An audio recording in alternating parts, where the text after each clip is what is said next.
So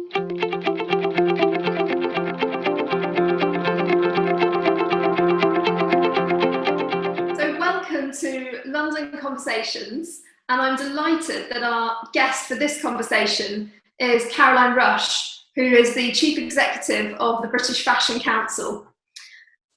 You've been at the heart of the way that the fashion industry has responded to coronavirus, Caroline, and I think in this conversation today we're going to hear your experiences of that, how you think the industry is responding, sustainability, diversity, what's coming up, what are the prospects for recovery. So get us started.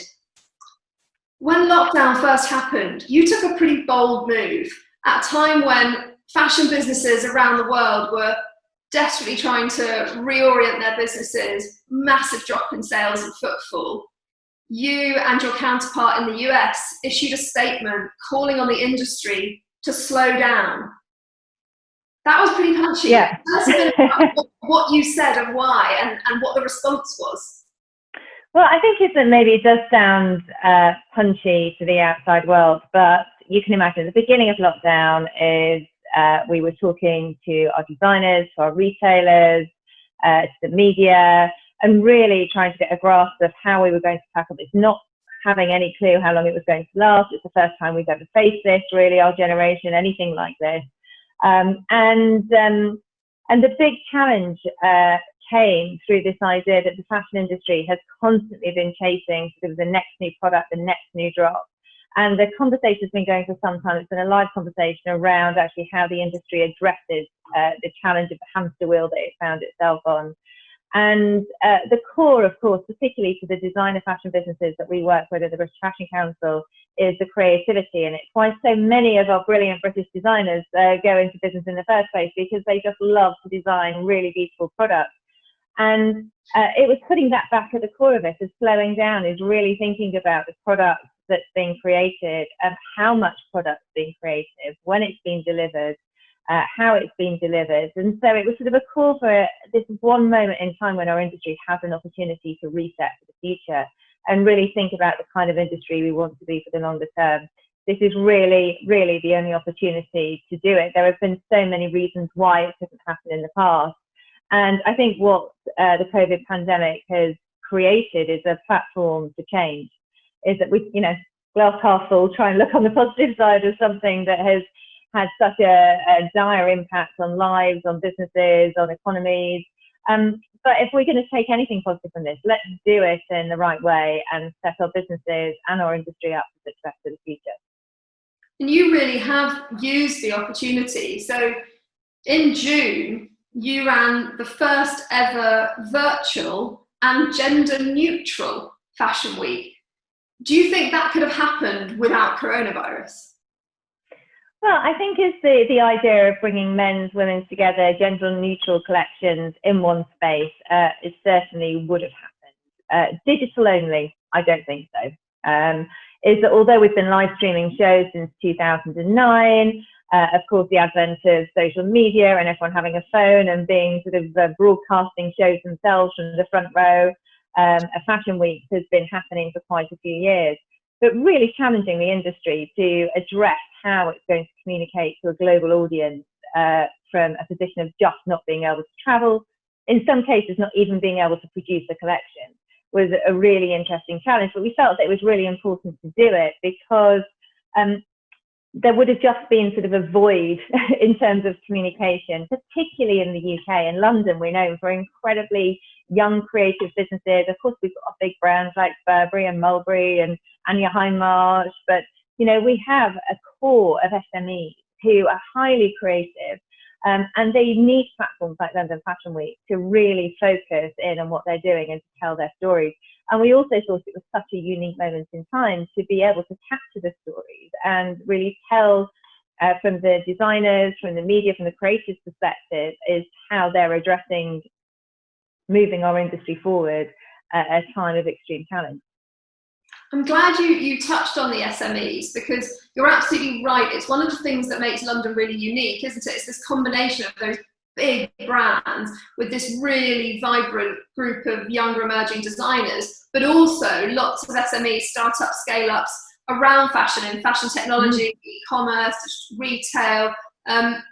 Tell us a bit about the state of the London fashion innovation ecosystem, if you like. We've got people like Farfetch with their Dream Assembly. We know that London's got over 250 venture capital investors, thousands of angel investors.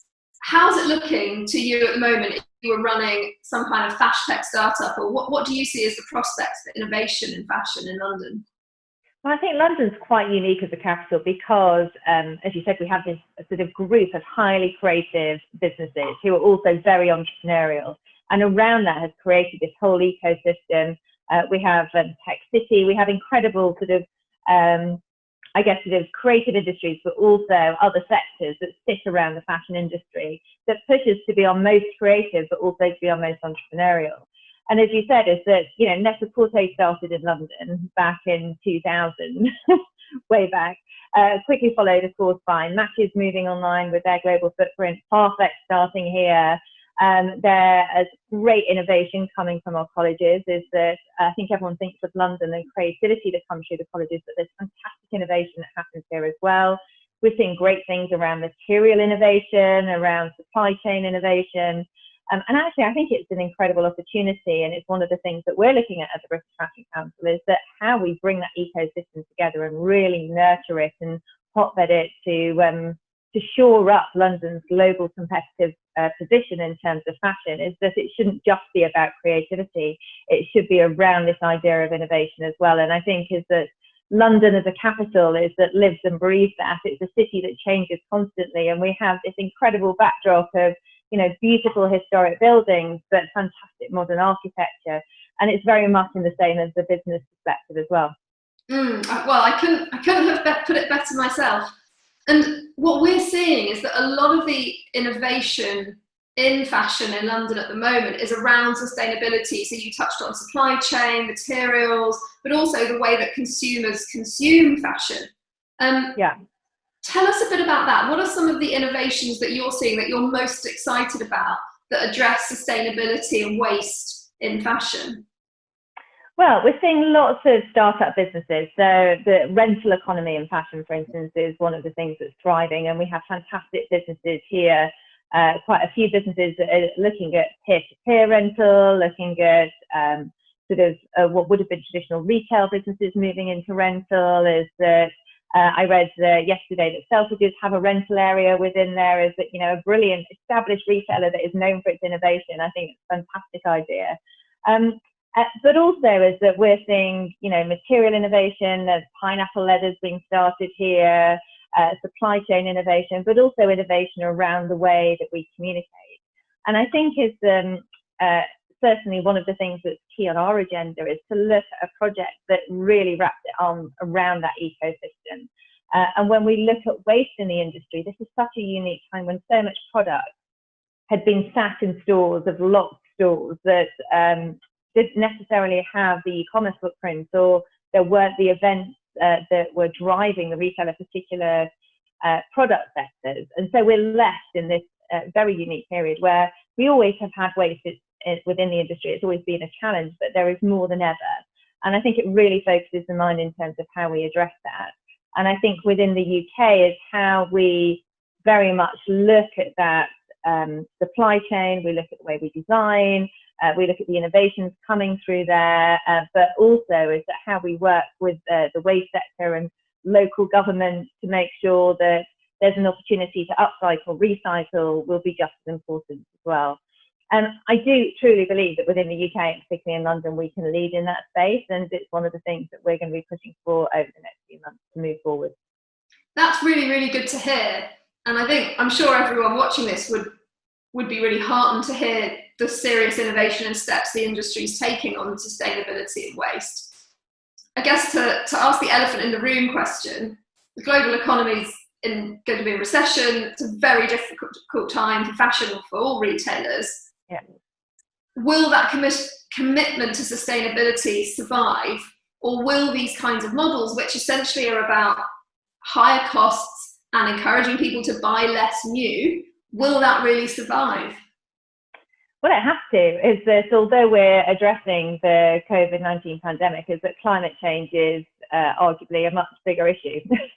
And if we don't all do our piece in terms of tackling our environmental impact, whether it's from a business or a consumer perspective, is we're going to have to face much dire consequences than we are at the moment. So I think it's an essential time for every business to really take stock. Is that we've created a platform called the Institute of Positive Fashion, which is very much about setting a new standard, a new gold bar, if you like, that we should all be reaching for. But equally is sharing the incredible expertise that there is within the industry, much broadly, with smaller businesses, with all of those SMEs, to help them adapt their business models to make sure that their environmental impact reduces over a period of time. And the heartening thing is that the incredible young designers that we're seeing coming through our colleges, those are the only kind of businesses that they want to be, is that they are already looking at using waste products and materials to create collections, is they're looking at their environmental impact, and not only from a waste perspective, but also in terms of societal and community perspective as well. That's really good to hear, thank you. The other big change that we've seen that coincided with coronavirus was Black Lives Matter, and a much, much bigger focus across all sectors of the economy on inclusion and diversity, and particularly the representation and participation of Black people.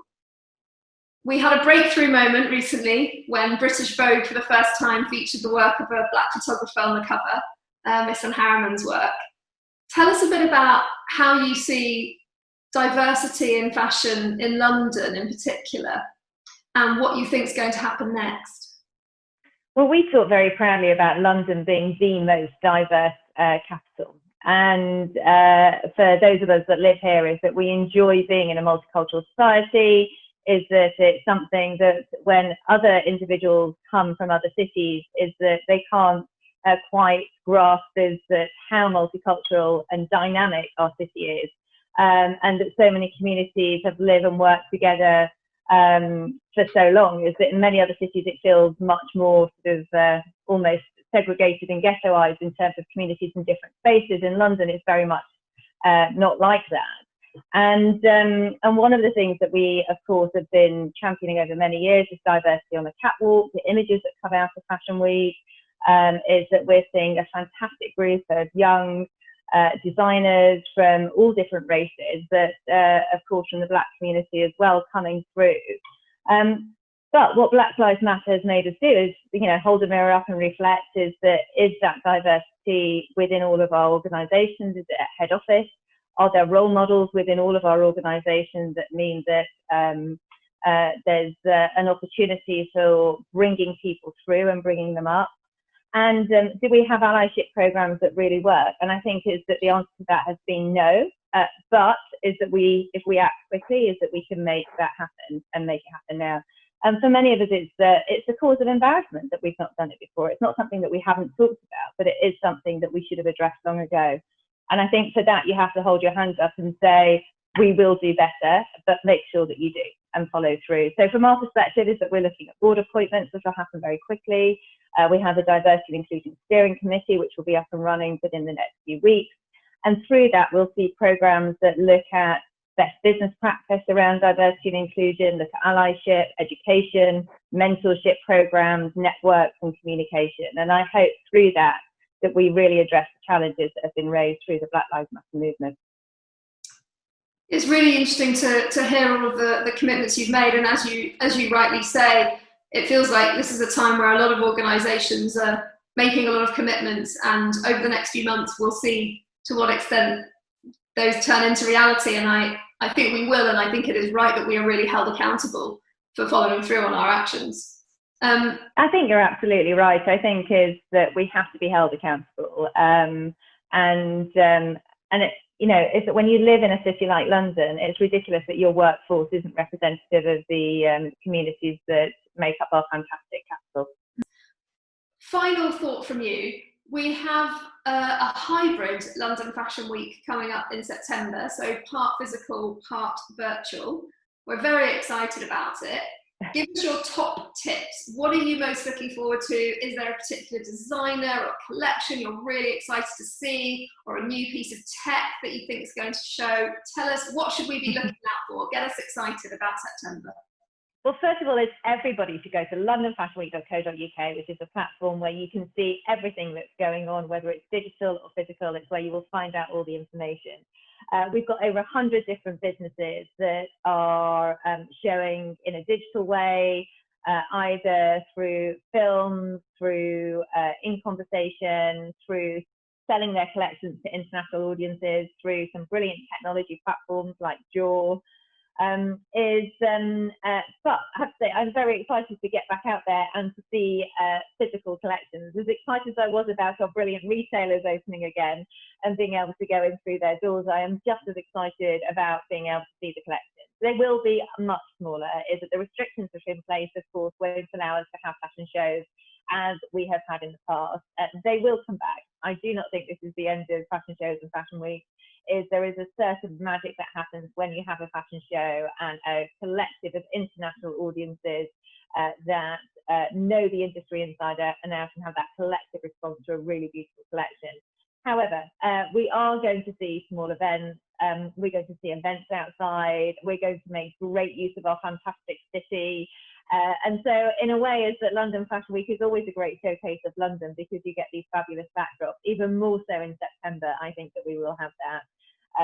But it's an opportunity to engage audiences. But as you can imagine, anything that's happening physically, because they're such small audiences, will be amplified digitally. So, you know, make sure you're on Instagram. I would encourage everybody to get dressed up as if it were Fashion Week, as if you were going to the shows, as if you were hanging out at the events, the parties, if you were going to the exhibitions. You know, play your part and be part of this incredible industry. There'll be a lot there for everybody to engage in. And like the conversations and the showcases that happened in June, we will have even more to show in September, and we can't wait. Brilliant. Well, you heard it here. Fashion shows are not dead. Let's get dressed up, get on Insta, follow London Fashion Week in September, and it's going to be a great one. Caroline, thank you so much for taking time to talk to us today. Absolutely fascinating to hear your reflections on how London's fashion industry, and particularly creativity and innovation, are really making it so resilient through this coronavirus period. We know it's a booming sector for London and will continue to be, and thank you for all that you're doing to support our designers, our retailers, our creatives, our innovators. Thank you very much. Laura, thank you so much. And thank you for all the support that you're doing in promoting our fantastic capital as well.